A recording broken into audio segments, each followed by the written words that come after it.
ये देखिए आप, कितने पुराने मंदिर हैं। हर मंदिर में जो है शिवलिंग स्थापित है। ये देखो, पीपल ने पूरा जकड़ लिया है। ये ध्यानु भक्त जी दर्शाए गए हैं यहाँ पे। कि अकबर बादशाह को कहा कि आप जो है एक। नमस्कार दोस्तों, स्वागत है आपका मेरे YouTube चैनल हिमाचली ब्रदर में। आज काफ़ी दिनों बाद फिर जा रहे हैं हम 2 दिन के लिए। क्योंकि छुट्टियां थी 2 दिन की, तो हमने सोचा कि विद फैमिली, पीछे आपको शायद नज़र आ रहे हों, इस बार फैमिली के साथ जा रहे हैं।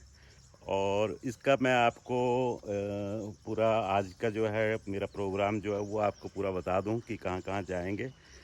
हमीरपुर में हैं अभी। यहाँ से हम जाएंगे नदौन। नदौन के बाद ज्वाला जी, ज्वाला जी के बाद रानीताल, रानीताल के बाद हम सीधा बाईपास करेंगे कांगड़ा को और निकलेंगे 32 मील नूरपुर। वहाँ से होते हुए हम जाएंगे खजियार, जो कि मिनी स्विट्ज़रलैंड जिसको कहा जाता है। अब आगे ब्लॉग की शुरुआत करते हैं, तो चलिए शुरू करते हैं।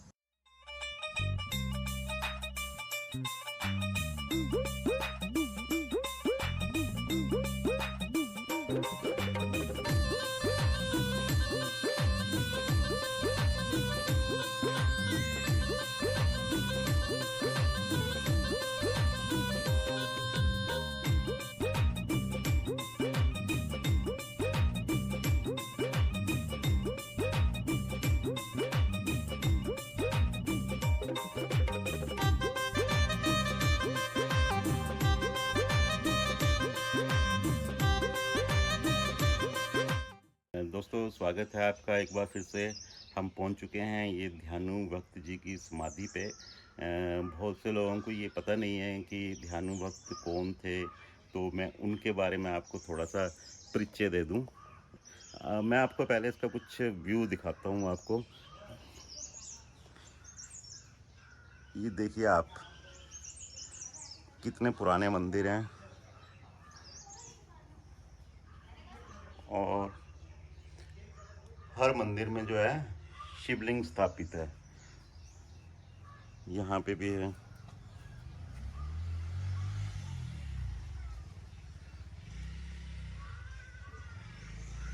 और यहाँ साथ में जो है पीछे ब्यास नदी, फिर जूम करने की कोशिश करता हूँ, ये नज़र आ रही है।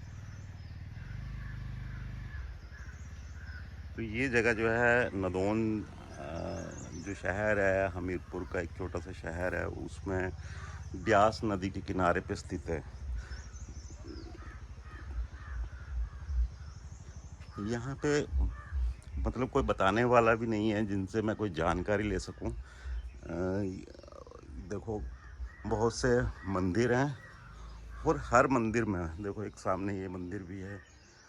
हर मंदिर में जो है शिवलिंग स्थापित है। अच्छा, एक मंदिर ये रह गया है, इसका भी आपको दिखाऊं। लीजिए, यहाँ गणेश जी भी हैं और शिवलिंग जी भी स्थापित है। ठीक है। और मैं आपको और कोशिश करता हूँ मंदिर दिखाने की। ये देखिए आप, ये देखो, पीपल ने पूरा जकड़ लिया है। इसके अंदर भी शिवलिंग स्थापित है। वहाँ जो मंदिर नज़र आ रहे हैं आपको, उनमें भी शिवलिंग स्थापित है। लेकिन मेरे को समझ में नहीं आया कि इतने सारे मंदिरों में सभी में शिवलिंग स्थापित है, इसके पीछे क्या रहस्य है, ये मैं जान नहीं पाया।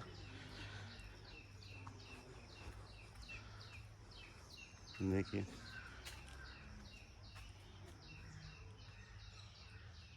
हाँ, सभी में शिवलिंग है। लेकिन हाँ, मैं आपको ये यहाँ जो देखने आया था वो है ये ध्यानु भक्त जी की समाधि। ये ध्यानु भक्त जी दर्शाए गए हैं यहाँ पे, और वो अंदर भी बैठे हैं। कोशिश करूँगा और पास से।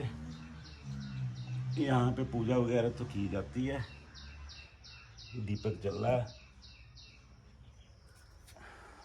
ये ध्यानु भक्त जी जो हैं उनका मैं आपको एक छोटा सा परिचय देना चाहता हूँ, ताकि आप भी समझ सकें कि इनका जो है हमारी ज़िंदगी में क्या महत्व है। जो महाराजा अकबर थे, उनके कार्यकाल की ये या उनके ज़माने की ये बात है। ध्यानु भक्त जी जो हैं वो उत्तर प्रदेश के आगरा ज़िले से संबंधित थे। और वो अपने एक कोई 1000 जो साथी थे उनके साथ वो किसी यात्रा पे जा रहे थे।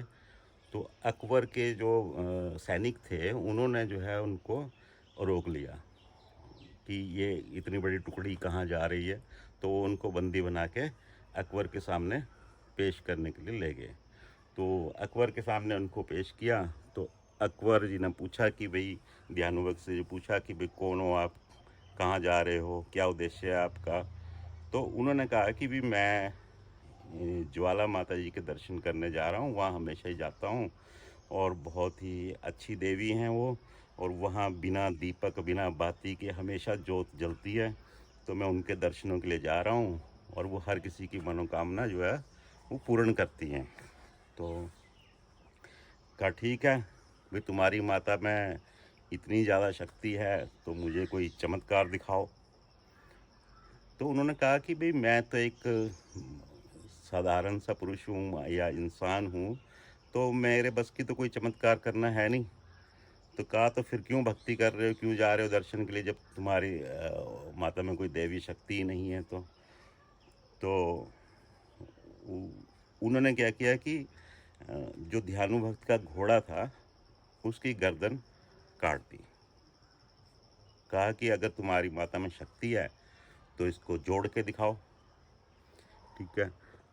तो ध्यानु भक्त ने कहा कि अब गर्दन तो काट ही दी है, तब आप ऐसा कीजिए कि मेरे को 1 महीने का वक्त दीजिए, क्योंकि उस टाइम तो पैदल ही यात्रा होती थी, घोड़ों पे होती थी, तो दूर था, कहाँ हिमाचल कहाँ आगरा, तो वक्त तो लगता था। तो उन्होंने कहा कि आप ऐसा कीजिए कि मेरे घोड़े को या इसके शव को 1 महीने सुरक्षित रखने की जो है वो व्यवस्था करें, और मैं माँ ज्वाला के दर्शन करने के लिए जाता हूँ, वहाँ पे जो है मैं प्रार्थना करूँगा। तो अकबर बादशाह ने ये बात मान ली और ध्यानु भक्त जो है वो निकल पड़े यात्रा के लिए। और ज्वाला माता के पास पहुँच के उन्होंने बहुत अरदास की, बहुत मतलब पूजा पाठ किया, उनको मनाने की कोशिश की, लेकिन कोई चमत्कार नहीं हुआ। तो ध्यानु भक्त ने क्या किया कि अपना जो शीश था वो अपनी तलवार से काट दिया और माता जी को भेंट कर दिया। तो माता जी प्रकट हुई और उन्होंने जो है वो ध्यानु भक्त का कटा हुआ शीश दोबारा उनके धड़ से जोड़ दिया और ध्यानु भक्त को कहा कि भाई तुम्हारा जो घोड़ा है उसका शीश भी उसके धड़ से जोड़ दिया गया है, और अब आप जो है कोई वरदान मांगो। तो ध्यानु भक्त ने कहा कि हे माता, हर भक्त जो है वो अपना शीश जो है वो आपको नहीं भेंट स्वरूप दे पाएगा, तो आप जो है कुछ और रास्ता निकालिए। तब से माता ने कहा कि ठीक है, कि अपना शीश जो है वो चढ़ाने की आवश्यकता नहीं है, आप नारियल जो है उसको भेंट स्वरूप में स्वीकार करूंगी और सबकी मनोकामनाएं पूर्ण करूंगी।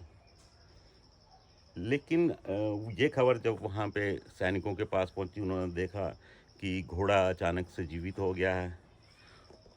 तो फिर अकबर जी को तब भी जो है मतलब वो यकीन नहीं आया, और उन्होंने क्या कहा कि बोला कि मैं स्वयं जाऊंगा ज्वाला माता के यहाँ। और उन्होंने अपने सैनिक पहले भेज दिए, कहा कि भाई जाओ, जो जोत निकल रही है, जो अपने आप ज्वाला प्रकट हुई है, उसके ऊपर जो है लोहे के बड़े बड़े तवे या प्लेट्स वो रखवा दी। लेकिन जोत जो है कुछ दिन बाद उनको भी छेद करके बाहर प्रकट हो गई। फिर क्या किया कि वहाँ पे एक नदी थी, उसका रुख जो है वो भी जोत की तरफ मोड़ दिया, नहर बनाई, और तब भी वो ज्वाला जो है प्रज्वलित होती रही।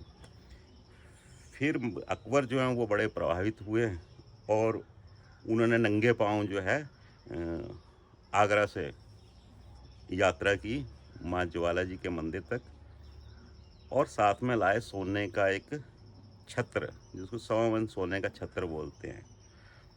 वो वहाँ पे चढ़ाया उन्होंने, लेकिन कुछ एक जो मान्यताएं जो पुरानी जो मैंने पढ़ा है उसके अनुसार मेरे को ये पता चला, उसमें थोड़ा विरोधाभास है। वो ये है कि कई जगह मैंने ये पढ़ा है कि उनके हाथों से वो छत्र गिर गया, गिरने के बाद वो किस धातु का बन गया ये आज तक किसी को पता नहीं लगा है। यानी कि माता जी ने उनकी भेंट स्वीकार नहीं की। और दूसरी जगह मैंने ये पढ़ा है कि वो जो छत्र था वो चढ़ाने के बाद जो अकबर थे उनको घमंड आ गया कि मैंने इतना बड़ा छत्र चढ़ाया है, तो वो फिर अन्य धातु में बदल गया। तो खैर, लेकिन जो छत्र है वो अब भी आज भी ज्वाला माता जी के मंदिर में रखा गया है। उसको आप कभी भी विज़िट करें तो देख सकते हैं। जो नहर है वो भी है अभी भी वहाँ पे, और ज्योत भी प्रज्वलित होती है, कंटिन्यू जलती रहती है, जो कि एक शक्ति है, एक चमत्कार का प्रतीक है। एक छोटी सी बात और मैं बताना चाहता हूँ ध्यानु भक्त जी के लिए, क्योंकि उन्होंने अपनी जो ज़िंदगी के अंतिम 20 वर्ष थे वो इसी जगह पे काटे थे, और वो यहीं से हमेशा इस जो ये मैंने आपको दिखाई नदी, इसके दूसरी तरफ उनका घोड़ा जो है वो बंधा होता था, और यहाँ से 12 किलोमीटर दूर जो है वो माता ज्वाला जी का मंदिर है। और दूसरी चीज़ मैं उनके बारे में बताऊं कि यहाँ रह के उन्होंने बहुत सी कच्ची पक्की भेंटें लिखी, जिनको आज भी जागरण में गाया जाता है। और उसमें से भी सबसे जो इम्पोर्टेंट बात है वो ये है कि माता तारा रानी की कथा, जो तारा रानी की कथा है उसके बिना जो है कोई भी जागरण जो है वो कंप्लीट नहीं माना गया है।